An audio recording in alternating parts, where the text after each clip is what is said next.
Good afternoon. I'm Sergeant Adams. I am a squad leader in the 1st Squad 2nd Platoon Battle Company 117 Infantry. This is an information briefing on classified. Next slide, please.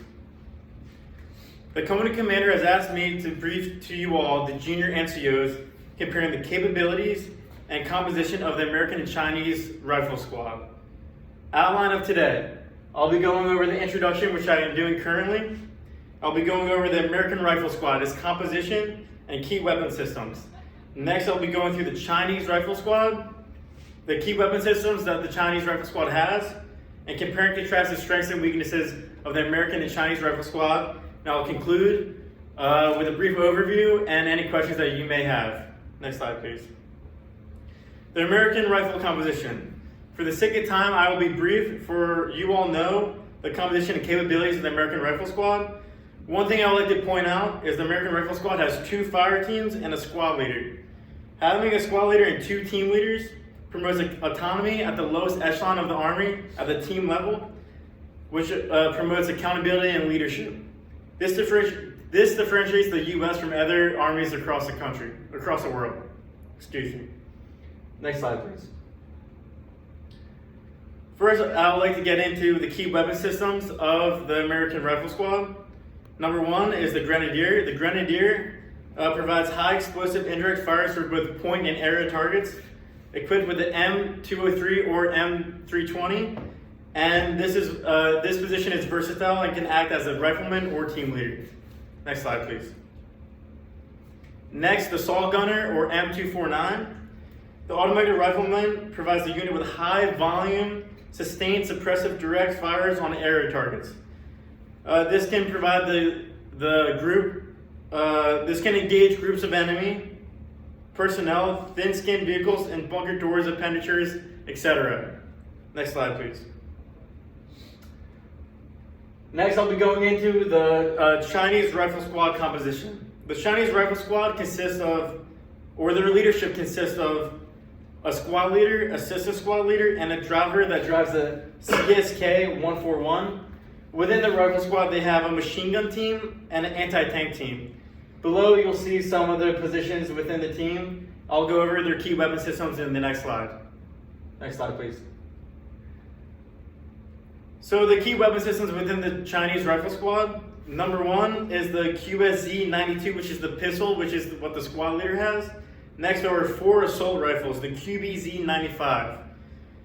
After that, there are 2 grenade launchers, which is the QLG-10, 1 sniper, the QBU-88, and a heavy machine gun, the QJZ-89 that's mounted on the CSK-141, and 1 rocket launcher, DZJ-08 per squad. Next slide, please. This is one of the key weapon systems that the Chinese have in every squad. This is a sniper equivalent to the American M110 sniper. Max effective range is 1,000 meters. One key asset is that it increases recon capabilities and hitting long distance targets. Next slide, please. Next, we have the QLG-10, which is equivalent to the American M320. It's a grenade launcher that can shoot 200 meters. It can suppress and destroy enemy infantry and lightly armored vehicles with high explosive dual purpose rounds. Next slide, please. Next, the Chinese have a rocket launcher equivalent to the AT-4. Has a max effective range of 300 meters. It provides lethal fire against lightly armored vehicles that has some effect on most, and has a small effect on enemy field fortifications. Next slide, please. I'll say this is the most key capability that the Chinese have in every squad. This is their highly mobile vehicle, the CSK-141. The CSK-141 can have a 12.7 millimeter machine gun or a 35 millimeter grenade launcher mounted on top.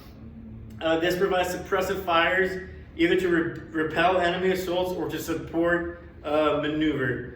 This is a key asset that the Chinese have in every squad, whereas America does not in every squad. Next slide, please.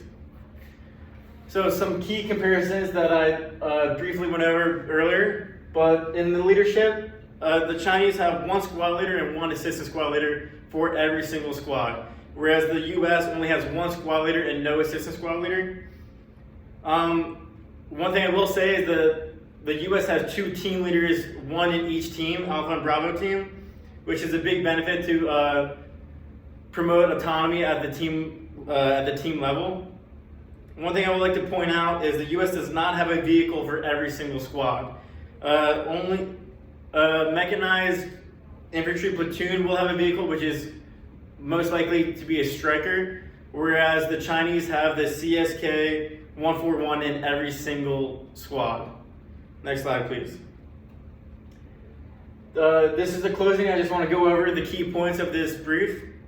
The strength, the Chinese infantry rifle squad, all squads have a rocket launcher and sniper capabilities. In addition to that, the Chinese rifle squad has a motorized vehicle which enables quicker movement along roads and open area, and also has that increased gun power that can be attached or mounted on top. Some of the weaknesses I would like to highlight is the lack of leadership at the team level. The Chinese do have a squad leader and assistant squad leader, but they do not have designated team leaders at the team level. For America, some of their strengths reside in their leadership. But America has team leaders and the NCO Corps creating autonomy at the team level. Some of the weaknesses, not all squads have a rocket launcher, sniper, or vehicle capabilities, which limits the gun power that America has. Lastly, I would just like to briefly point out that America, although they do not have a vehicle, sometimes it might promote easier mobility if it's a very dense terrain or if there's not any open roads or area for the vehicle to get through. Next slide, please. Here are my references. Up top are the pictures and the hyperlinks to where I found these pictures.